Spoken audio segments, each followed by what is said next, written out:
Well, for today's coronation, King Charles and Queen Camilla will take this 2-kilometre journey from Buckingham Palace to Westminster Abbey in a spectacular carriage. Yes, this handcrafted Diamond Jubilee state coach was actually designed and built right here in Australia by Jim Frecklington.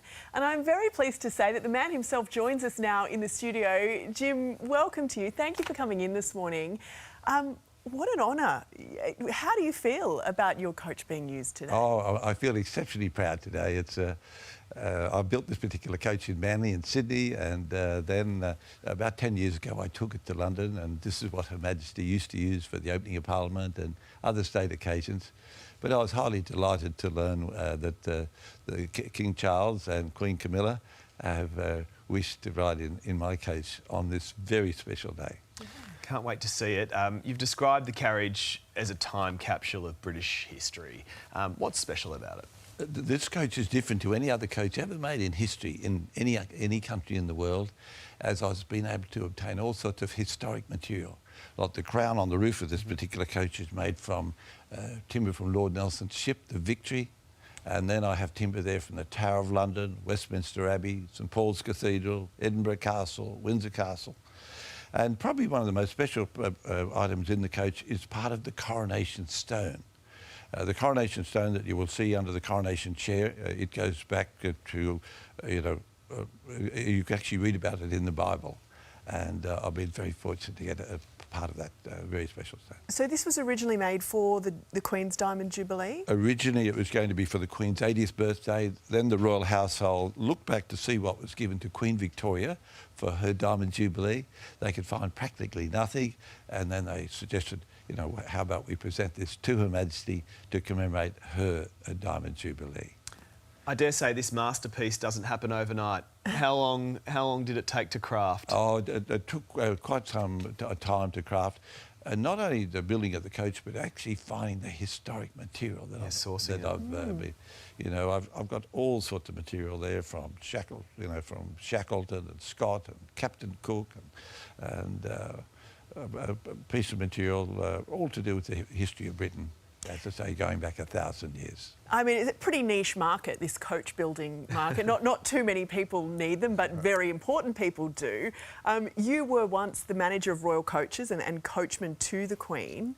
What was that like, working for Her Majesty? Well, I started working for the royal household just on 50 years ago. And I went there from Peak Hill, from out in central New South Wales, where I come from. Yeah. I wrote to Buckingham Palace, and I received a very favourable reply, so I flew all the way there.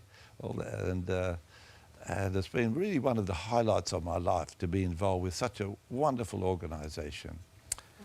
Wow. What about the luxuries of this? How comfortable is the ride? Now, many of the old coaches, especially the gold coaches, it's been a problem. The way it's suspended, it's a little bit like a ship on the water or a boat in very rough seas, but as it hangs on very long leather straps. But the vehicles I build are actually have all sorts of hydraulic stabilisers, and this keeps them very stable. But also, it's going to be 13 degrees, I understand, in London today. And before the Diamond Jubilee State Coach comes out of the Royal Mews, the men there will have the heater on. It'll be at a lovely temperature, probably 20 to 22 degrees inside. And so I'm certainly going to enjoy their ride from Buckingham Palace down to Westminster Abbey. Hopefully they've taken care of the potholes. There's no potholes or anything like that for them no, to negotiate. There's no potholes. It's probably one of the most special miles in the world. And where will you be watching the coronation? I'll be watching it at Manly. Okay. Yes, I would have loved to have been there, but I have been there for many special occasions in the past. I was there for some of the great royal weddings, but some of my family has stayed at home, and they probably saw 30 times as much as I did, as there's cameras all the way along the path. Well, we'll be watching for your coach as part of the procession today. Thank you so much for joining us, Jim. That's my great pleasure. Thank you for inviting me. It's wonderful. I can't wait to see it. Well done. Well, our next guest knows King Charles better than most people. That's right. Former classmate John Stonborough attended Scottish boarding school Gordonston with His Majesty, and he joins us now in London. John, this must be quite a surreal experience to watch your former schoolmate crowned as king. It is, and I'm just looking at that beautiful carriage as well. It's absolutely wonderful. Yeah, I spent 4 years with him at Gordonston, mind you, that's 60 years ago now. But we were in the same class, and I used to see him every day. Yep. So what was he like as a schoolboy? Well, he was very shy. When I first met him, he was very withdrawn and very shy, very introverted, didn't make friends easily. But the trouble was, of course, that you couldn't be friends with him because you'd get teased and beaten up if you wanted to be friends with him. So he was kind of isolated, actually. What's changed since that time? Well, you know, we've watched now, what is it, for 70-something years, waiting for this amazing day. And he's matured in the most extraordinary way, because I think his schooling was actually horrible. I think he hated being at Gordonston, and it will have affected him. But it also had a positive effect. It made him much more open to people. You know, he's always actually had a great love for people and love for nature. In fact, I'll tell you one other interesting thing, is that he actually was talking about like single-use plastics way before anybody else had even thought about it. I mean, and I think Gordonston probably gave him a bit of that too. What do you think England, Great Britain, the Commonwealth will look like under King Charles? Well, I mean, you know, we've got one or two other issues. I don't think people are that obsessed in this country. We've got other things to worry about. We've got a cost of living crisis. We've got an energy crisis. Our National Health Service is in disarray. You know, people aren't sort of obsessed about monarchy per se, but he's doing a good job. He started off very well when his mother passed, and he's doing fine. How are you marking the occasion this weekend? It's going to be a huge weekend. That's a great question, Clint. I'll tell you exactly what I'm going to do. I'm going to do what I did 70 years ago when I was 5 years old, and I was with my mum and my dad, and we got ourselves a TV, a little black and white one, and we watched the Coronation with all our neighbours, and it was a real party. And I'm doing exactly the same thing 70 years later. We've got our friends from next door coming in, and one or two other people, and we'll all be all dressed up and drinking a bit too, I imagine. Will the TV be a little bigger this time around, do you think?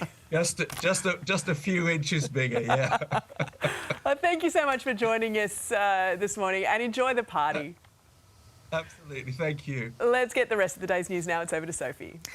Thank you, Jane. Well, the Crown Jewels will have a significant role in today's historic ceremony at Westminster Abbey, with Camilla to be crowned alongside King Charles. This is the dazzling story of the Coronation regalia. Shine bright like a diamond.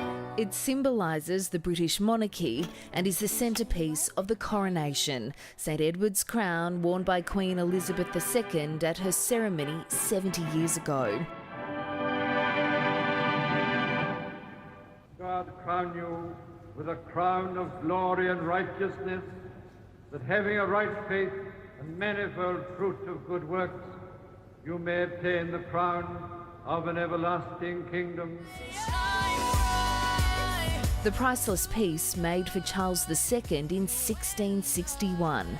Now it's Charles III's turn as he steps into a role he's been preparing for his entire life. Only handled by 3 people, the monarch, the Archbishop of Canterbury and the crown jeweller, St Edward's crown, composed of a solid gold frame, is encrusted with 440 precious and semi-precious stones weighing 2 kilograms. Representing royal authority after the Civil War, the crown was removed from the Tower of London last year to allow for modifications. And while King Charles will wear it at the moment of coronation, the monarch will leave Westminster Abbey adorned with another, the imperial state crown. We're like diamonds in the sky. Encrusted with nearly 3,000 stones and weighing a little over a kilo, the crown has only ever graced 2 heads, Queen Elizabeth II and her father King George VI, until now. Worn by the late monarch at most state openings of Parliament during her remarkable reign, in an interview she reflected on her coronation and the role of the crown jewels. I've seen one coronation and been the recipient in the other, which is pretty remarkable. It's difficult to always remember that diamonds are stones, so they're very heavy. Yes. Fortunately, my father and I have about the same sort of shaped head. But once you put it on, it stays. I mean, it just remains itself. You have to keep your head very still. Yes. And you can't look down to read the speech. You have to take the speech up. Because if you did, your neck would break, or it'd fall off. Can I ask if the crown could be brought a little bit closer to the Queen? Oh, there we go. This is what I do when I wear it. Can I look at this end? Yes, certainly. I like the Black Princess ruby. For the first time in recent history, the Queen Consort will wear an existing crown rather than a newly commissioned piece. Camilla choosing to wear Queen Mary's for sustainability and efficiency, with the choice of jewels paying tribute to the late Queen, diamonds from her personal collection and often worn by her as brooches.